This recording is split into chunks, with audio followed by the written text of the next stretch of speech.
Hulk, এটা কোন style রে বাবা? কাকু, স্টাইল না করলে বউ পাওয়া যায় না।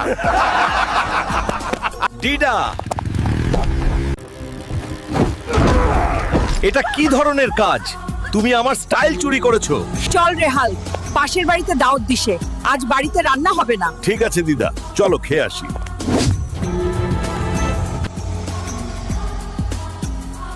এগুলো কি খাওয়া যায় নাকি?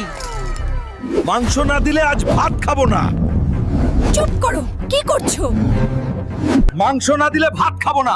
মাংস ছাড়া খেলে আমার পাছা গরম হয়ে যায় সব সময়।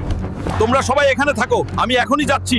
বড় দেখে আরেকটা গরু ধরে আনছি, তারপর সবাই বসে পাছা ঠান্ডা করে মাংস দিয়ে ভাত খাবো। হাল্ক আবার শুরু করলো রে। এখানে তো বড় বড় গরু থাকে, এখন তো হালার পুত কাউকেই দেখতাছি না। এই হালার পুত, সিংহ দাঁড়া, নাইলে তোর মাঞ্জা ভেঙে দিব। এই সিংহ, আমি একটা গরু কোথায় পাবো? আমাকে তাড়াতাড়ি নিয়ে চলো।